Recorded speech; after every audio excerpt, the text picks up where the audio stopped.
Hello and good morning. I hope everyone had a wonderful weekend and that everything is going well for you. Today is going to be a beautiful week, but I am not going to waste your time with greetings. One of my pet peeves on podcasts that I usually fast forward through. So, if you're new here, my name is Evelyn Knight. I am the host of the Child Care Business Coach podcast, which you can find all over the place on my YouTube channel and everywhere. And by the way, make sure that you subscribe and like and give me a good review. I really, really do appreciate it. We really count on the love out there, and I put out so much. I get a lot of emails and messages say, hey, what can we give back to you? Well, that's what you can give back to me. You can review me. You can give me a 5-star review on whatever platform that you're listening to me on, or if you're watching YouTube, or give my subscribe and like the video. That I really do appreciate. And so last week, I taught 4 different times. It was a little crazy, not something I do very often, but 4 different days in a row for 4 different venues. And each time I had to really shift gears every time. It was a different audience each time, totally different people. And it can get difficult when you're training and teaching and facilitating different things. And you have to keep just switching gears. And it's interesting because I was really surprised by the end of the week, on Saturday after I taught my last session, I realized that I had spoken to about 5,000 people last week alone. And throughout the entire last 30 days, after I really sat and added it up, it was over about 5,500 people that I've spoken to. And the thing that really jumped out at me, and I decided I was going to do this episode on for you guys, was there was one thing, no matter who the audience was, whether it was an audience of teachers, whether it was an audience of just leaders, owners, directors, or other types of leaders in the field of ECE, there was one thing that just one recurring theme that kept coming up, and it was on toxicity. And just really figuring out if I'm sorry, I'm trying a new setup there, so if I'm moving my stuff around, it was on toxicity and toxic environments and having a healthy workplace. That was the one theme, no matter what group of people I was talking about, kept coming on over and over again. So I want to dive into that a little bit. And when I'm training, if you've been to one of my trainings at all, or a presentation, whatever, I always really read the crowd. And sometimes I will pivot and I will shift off of what I'm teaching if I feel like my audience needs to hear something different. If I'm really getting this sense of this is what they're struggling with. I love spending time talking to the people before I speak a lot of times, or after I speak, or during the breaks. I really love talking because I can get a sense for what do you really need, right? And I want to serve. God put me here to increase the quality in early childhood education. And my passion is serving you, leaders, so that you take it back to your children and make your centers a better place. And all leaders, not just people in centers, anyone pouring into the early childhood education world. And so that's why I'm not going to stay married to a script or a slide that I've created, and I'm okay with pivoting when I need to pivot. That is, oh, thank you, Shilin. Shilin says, we appreciate that so much. I want to meet your needs.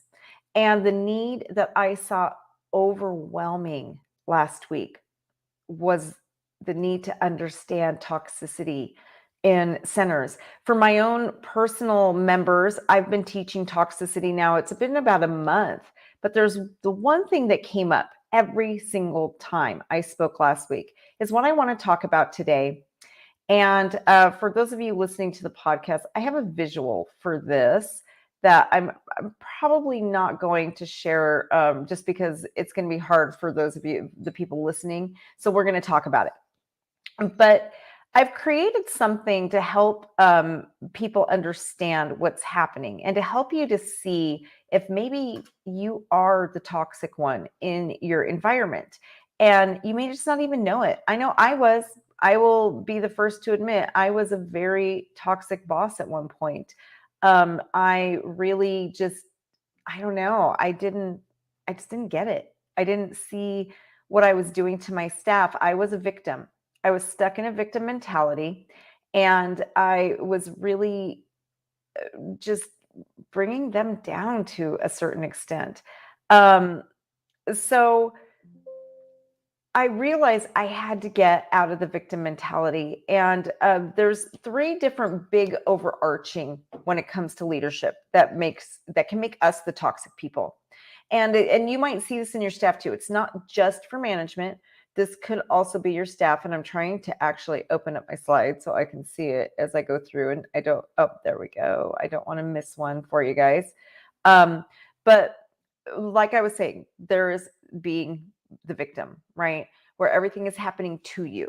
And we all know that overt victim where it's like, oh my gosh, my dog died this week. My, everything is always happening to them. If they just create this life of absolute chaos. That was me. Once upon a time, I had a life that I felt was absolutely chaotic.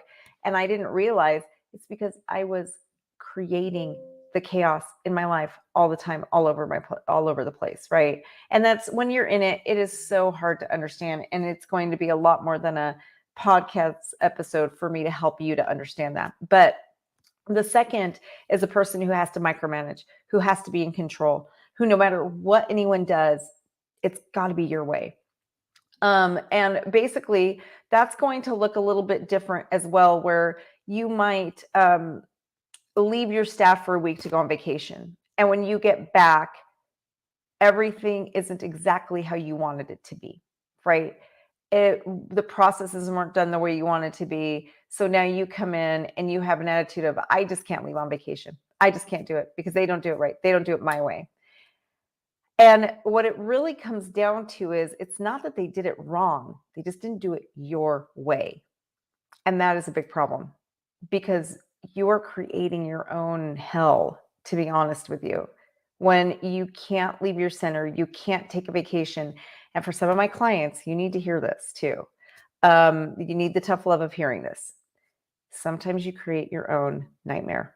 There are so many of you. This is the biggest one I see out there when it comes to being a toxic manager. You are creating your own nightmare because everything has to be your way. It doesn't matter if the end results are the same. If the quality for the children, this isn't about you. Okay, here's some tough love. It's about the children. And if the end results are the same and the children are getting what they need and licensing is getting what they need, and for my center, it would have to be we are still performing at a 5-star quality level, then why does it matter? Why does it matter? This was something I had to come to terms with as well. And I am a big processes girl. I'm a big processes girl. And we do have to stick to processes. I'm not saying we don't. But I had to learn to be open to the processes my staff comes up with because sometimes theirs is better than mine. And it's okay to admit that. And it makes you a stronger, better leader for not everything to have to be your way. So if you're going into your center and wondering why nobody ever steps up, it's probably because you're crippling them. It is in human DNA to want to please and for people to want to do good. But we crush that in people. We literally crush it.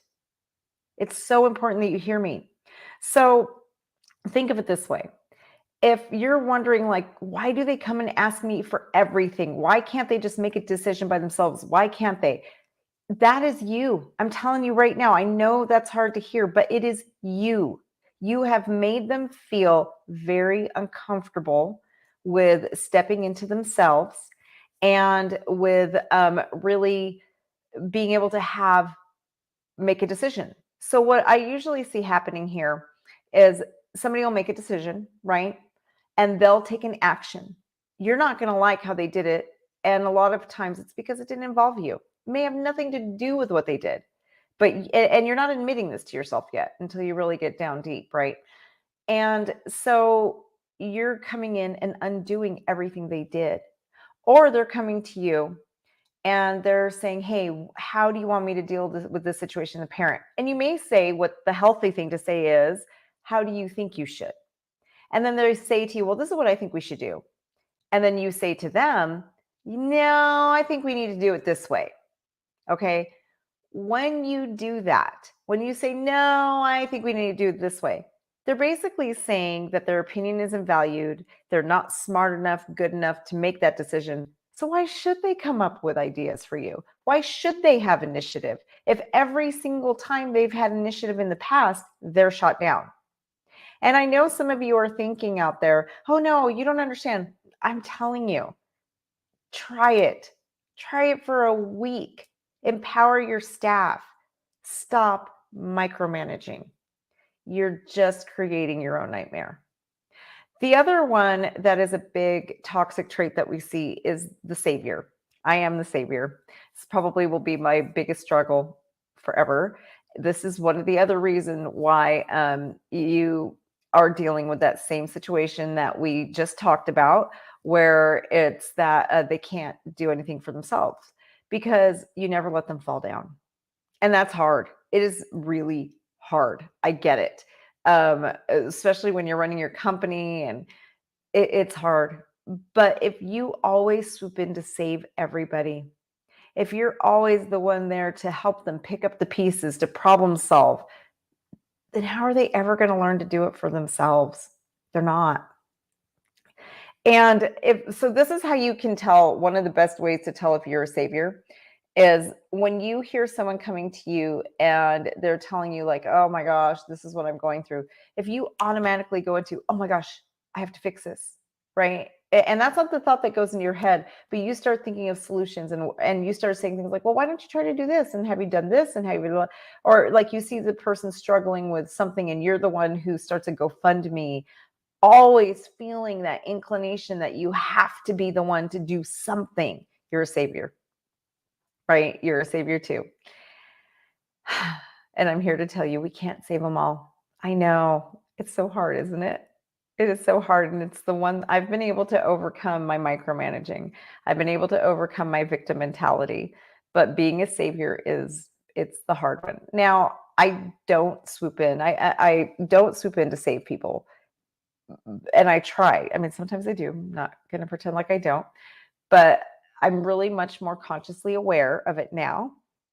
And but it's still painful. It is very hard to watch someone struggle and not swoop in to save them. But I also realize that I'm hurting them. And this was when I really realized I've got to stop, because I realized that I am hurting people more by saving them all the time because I am stifling their growth. I'm not allowing them to become the next best version of them. I'm not allowing them to discover how to do things on their own. I am stealing such a big part of their life because I'm always trying to save everybody. So that's what I'm working on, is not being a savior. And so now I watch from a distance, and you probably see it too in so many ways, right? And parenting, when you can see it coming. You watch this disaster that's unfolding in front of you, and if they just did this, it would all go away. But we can't step in to save them, because how do you learn? We learn by falling down and getting back up. And if people don't feel the pain of that failure, they're not going to learn how to get back up. I told a story at one of the trainings I did last week about there was this young man, and he was walking down the street in an old Alabama neighborhood, and he was staying in an Airbnb, and it was beautiful over by the bayou. And suddenly he hears this dog yelping, like just yelping in pain. He was like, I just wonder what is going on there. A couple days go by, and every evening when he takes his walk, he hears the same dog yelping. So finally he says, I'm going to go help this poor creature. And he follows the sound and finds a dog sitting next to an old man and the old man is sitting on a rocking chair, rocking on his porch. And the dog is just laying next to him, yelping. And the young man says, "Why is he screaming? Why aren't you helping him?" And the old man says to the younger man, "Well, he's laying on a nail. He can get up anytime he wants." And the younger man says, "Well, why doesn't he just get up then?" And the old man says, "I reckon it just doesn't hurt enough." We stay stuck in our pain, in the things that cause us so much pain in life until it hurts enough to change, until we're feeling so much discomfort that we have no choice but to change. So when we swoop in to save everybody, we're not allowing them that moment for themselves to change. So just think about that. That's when I realized that I got to stop saving people. I'm doing them so much more harm than I am doing good. But there's other things that can also be very toxic that you may not even realize is making you the toxic leader. And it's really important for us to make sure that we're really just helping our staff by not being the toxic person. There's a lot of covert toxic traits out there that we don't even realize are toxic. Like that passive aggressiveness we see so many places. There's so many different things that make us be the toxic leader, right? If you're engaging in the gossip, if you're passive aggressive, if you're not being compassionate and showing empathy, you're probably the toxic one in your center. And just understand every single one of us goes through toxic phases in life. This isn't just about you, just not about me. We all go through toxic phases and we all have toxic characteristics. The key is being aware. That is the absolute key, is being aware of our toxic traits and working towards fixing them. Constant, never-ending growth. That is the true sign of achievement, is when we never stop growing.